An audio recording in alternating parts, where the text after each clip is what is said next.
the Property Coaching and Wealth Creation Podcast. Brought to you by property and business coach Daniel Latto. Join the conversation at www.daniellatto.co.uk. Remember to like and subscribe. Hi and welcome to the Property Coaching and Wealth Creation Podcast. My name is Dan Latto, and in this podcast we've got a Facebook Live. So I did a Facebook Live in the last couple of days, and of course not everybody can watch the Facebook Lives, but the information in those Facebook Live events are really important. So I wanted to share them and I wanted to get them down as a podcast, and so here is that Facebook Live. Speak soon. And good morning, everybody. It's Dan Latto speaking from daniellatto.co.uk. So, in today's Facebook Live or podcast or YouTube upload, or if you're on the website, or however it is that you're watching me or taking in my content, thank you so much for joining me. I really appreciate it. So, what we're going to talk about today is how ACDC can help your business. Yes. But just before that, I went to see the Han Solo film last week, and because we live in Spain, so we have to travel to Villarreal, and we've got a very small cinema. It's like watching it in your front room because the screen's not very big, but it's fine. So we got there and we parked in a car park just opposite, which is a Carrefour car park, or just to wind up the wife, I call it Carrefour, just because it winds you up. So anyway, we parked in the Carrefour car park, and about halfway through the film, which was all right, by the way. Morning, Abby. So about halfway through the film, a thought suddenly occurred to me, and the thought was, I've parked my car in the supermarket car park. What if they block the car park off? So I shook it off, and I thought, no, it'll be fine. We'll just deal with it after the film, because I didn't want to miss the film, right? So the film finishes, and we cross over the road, and we jump in the car, and it looks like a barrier's down, so we drive up to it, and the barrier's down, and we're like, oh no, what are we going to do? So we're driving around the car park, at speed, might I add, looking like, you know the chavs that you get at 17, driving Vauxhall Novas around the car park late at night. Except I'm in this giant 4x4 Jeep thing. So anyway, we're driving around quite fast, and we're driving around quite fast because our friend who's in another car, he might have to take us home because it's a 30-minute drive home. So we're like, oh no, we're panicking a bit at this point. So we're driving around really fast, doing wheel spins, trying to find a gap, basically, or an exit to get the car out of the car park. We couldn't find one. And then suddenly we came across this gap, and my car's quite a big car. So anyway, came to this gap, and I had to turn it on an odd angle, put it into four-wheel drive, and we had to go off-road, over the curb, over a rock. It's the only four-wheel drive that car's actually used, I think. We don't, it's like we don't really go out 4x4 in it, but that's the only thing that we did. But honestly, we got out, and I was like, whew, that could have gone really bad. So if you're going to go to the cinema, don't park in the car park where they close it at night, So anyway, I just thought I'd share that because that was quite funny. There was a stop sign, and at one point I stopped because it was a stop sign, right? And I stopped and I contacted, and I'm like, do I just knock the stop sign over and drive over it, and we'll deal with the police tomorrow? That was one of the options, by the way, but we didn't have to do that, thankfully. Anyway, so culture, A.C.D.C, bit of Star Wars, everybody loves it. All right, so A.C.D.C, what is it? It's not the A.C.D.C back in black that you know. But it's slightly different, and this is all about how you can grow your business, because basically there's only 4 aspects of your business that you need to concentrate on. Yes, 4. Of course, they are broken down into further subsections, but let's just cover the 4 and you'll see exactly what I mean. So the first part of ACDC is in attraction. You've got to be driving people back either to your website, to an opt-in form. One of the reasons why we do Facebook Lives, so just to explain this Facebook Live gets downloaded, goes over to my video guy. He tops and tails it with some nice images and some nice music. He sends it back to me. I upload it to YouTube. Oh, he's also pulled out the MP3 and put it into a podcast for me. We send it up to YouTube. We take the YouTube embed code. We stick that on my website, and then that gets spun out to Twitter and Facebook and LinkedIn and Instagram and loads of others that I can't even remember. So it goes out there. So we're always driving our content out to our audience. And then we go and upload the podcast as well. So it goes out on iTunes and on Stitcher. And again, it gets spewed out to all these different places. And that's attraction marketing, where we're always pulling So we're shoving content out and then pulling people back to our website. Because if you listen to the podcast, there'll be a call to action back to our website or a link back to our website. On YouTube, there's a link back to a website. On social media, it drives people back to a website. And that's actually how you might be listening or watching this, because you've clicked on a link on Facebook and it's taking you back to a website. And then down the right-hand side, it's got a list of some of the products that we do. So you might want to buy them. You might opt into our mailing list. You might come and join the Wealth Creation Group. There's all sorts of calls to actions that gets you embedded into what we're actually doing. So that's attraction marketing. Obviously, that can be broken down, because what I've just talked about shoving it out to YouTube and Twitter and LinkedIn and embedding it in podcasts, that takes a little bit of work. And if you don't know how to do that, you should come and join me on my 2-day strategy and implementation intensive, and we'll get you set up. Anyway, so that's all the attraction stuff. But attraction's fine. But this is the question. But I have to ask people, and they go, well, where's the problem in your business right now? And they go, well, I'm not getting enough customers. So then that's a different kind of question, because are you pulling people back to your website and you're actually getting into a conversation, or are you not even pulling people back to your website? Because where's the problem? And this is what we have to diagnose, and this is what we do very well, is diagnose. But the next part of this then, once you've attracted people back, is you've got to convert them in some way. So that could be through a paid product. It could be into your private Facebook group. That could be into your mailing list. And actually, my mailing list converts better than pulling people into a private Facebook group. I have no idea why.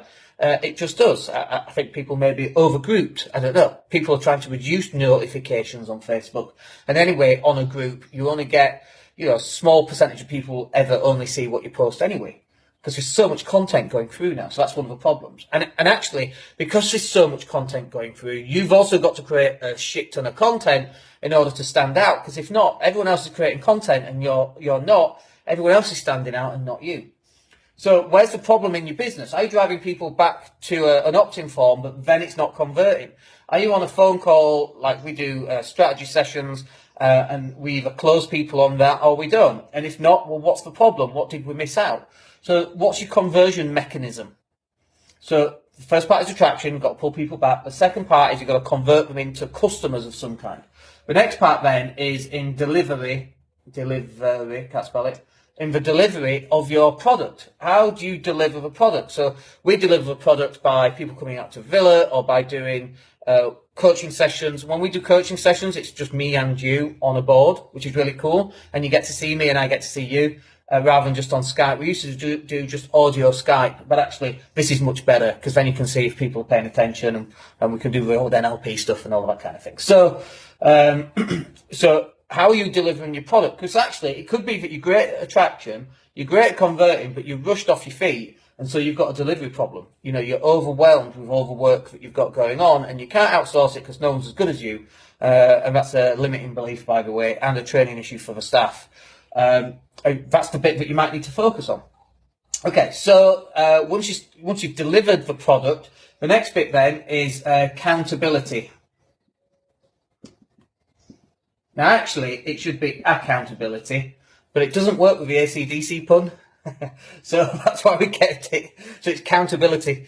So we'll keep that. So how are you being accountable? So this would be things like KPIs.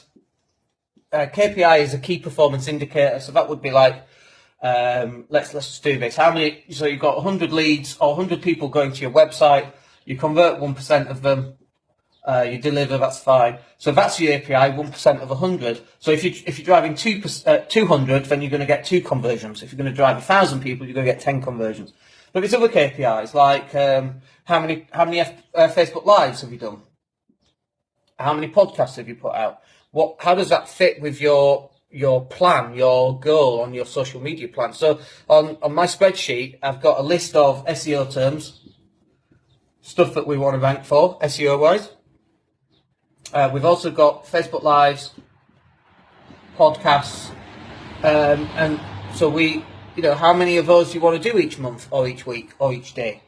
And if, it's like, I get that people don't want to do Facebook Lives because you get nervous about doing Facebook Lives, and Facebook Live is really no different than like just recording a video, although you can edit the video and you can delete it if you don't like it. But why not just show up as you and create a Facebook Live, and people are going to enjoy those, and people give you feedback and that kind of thing. And we get feedback all the time. Most of it good, which is nice. So in your KPIs, how many Facebook Lives are you going to do? How many website attraction, how many website visitors do you want to be attracted to your website? So this right here is the 4 steps in your business that you need to work on. So if you've got a problem in your business, like, it doesn't matter what the problem is, the problem will be one of these 4 problems. Is it in your attraction marketing? How much marketing have you got going out? Is it in your conversion mechanism? How are you converting your clients, and can you improve on that? So it might be, let's run this through each level. So, Dan, I've got a problem. I've not got enough people coming to my website. Great. How many books on marketing have you read? None. Okay. How many podcasts have you listened to? None. How many training courses have you been on? None. Okay. And you wonder why you've got a problem in getting your marketing out? Okay. Conversion. Well, I'm getting people to my website, but we're not converting. Great. How many copywriting courses have you been on? None. How many sales courses or books or podcasts or videos have you read? None. So, like, for that example right now, I'm listening to Jordan Belfort and his Way of the Wolf, I think it's called. It talks about his straight line persuasion. Because when I like to go and get my information, I like to go get it from someone who's been in prison. So, you know, it's that trustworthy, honest person who's been in prison for embezzlement or whatever it was, fraud. So, the straight line persuasion system is actually really, really good, and it talks real common sense. There's only 3 areas in sales that you have to convince the person about, and that is 1, do they like the product, 2, do they like you as a person, and 3, do they like the company. If you can solve those 3 problems, that's effectively the straight line. So I'm listening to his audiobook on Audible about that, because I want to improve my conversion mechanism, because we're selling lots of different things now, so we want to work out, you know, how can we improve the credibility and trustworthiness of my company, how can we improve my likability, for example. Maybe not by saying the word fuck as much, that might help. That's a failure. But we're still learning this stuff, you know, and you should be learning this stuff too. So if you've got a sales problem or conversion problem, well, what are you doing about it? What are you listening to, what you're reading, and so on. What about a delivery problem? Like, how are you delivering it? Like, if you're in a franchise and you're not responsible for the delivery, sometimes you're outside of this. Let's do that in red. Sometimes you're outside of the delivery mechanism. This is you're on the outside. And you can't do anything about that inside. But actually, what you could do in that situation is you could set expectations. So you could set expectations of what people are going to get on the delivery mechanism. I used to work at Dell going back 15 years now. And I remember, you know, we did £1 million deal, and it had to be there. We had like 3 weeks to deliver it. And it was servers and storage. That's what I used to enjoy selling, actually. And week 4, it's still not there. And this is a large company, like, think one of the big 4 supermarket chains, right? So this was pretty major stuff. 4 weeks in, still not there. It's affecting their income because they can't do this changeover, and it's a big income, you know? So, like, this is one of the reasons I left Dell, because the stress levels were just phenomenal, and they cut a lot of staff, and so you have to do the same amount of work with half as many people, and so on.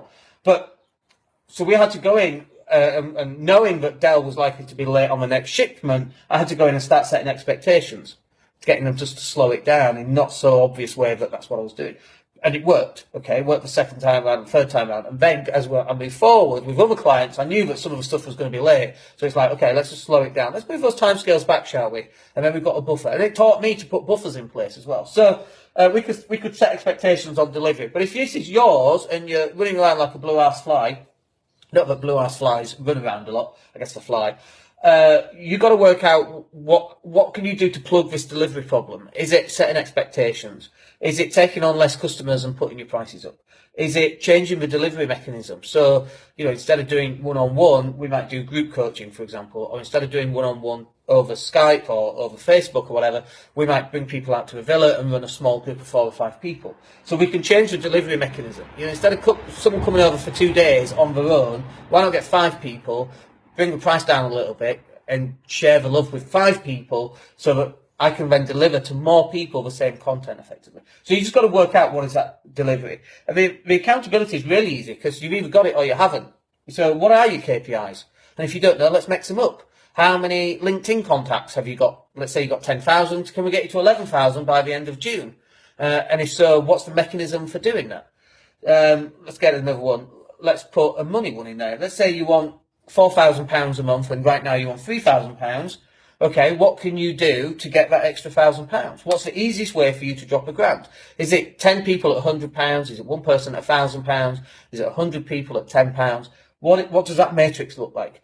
But if you've not got that on a spreadsheet that's then looked at the end of each month or even the end of each week, right, having weekly accountability works really, really well, because then you can adapt to what you need to be doing and moving the business around to how you need to get those results in. Whereas if it's just once a month, then, you know, like you want to go and change the business once every 12 months. And I don't mean change the business completely, but, you know, just change course. 99% of the time, aeroplanes are not pointing in the right direction. They're pointing in the wrong direction. So the pilot or the autopilot has to correct the course. And it's doing it on a constant basis. And that's what you should be doing with your business. You can use accountability in order to do that. All right. So that's ACDC. Yeah, back in black. So, I hope that was useful for you. If you've got any questions, just pop them in the box below, and we'll catch up with you on the next one. All right, guys. Take care. Bye. The Property Coaching and Wealth Creation Podcast, brought to you by property and business coach Daniel Latto. Join the conversation at www.daniellatto.co.uk. Remember to like and subscribe.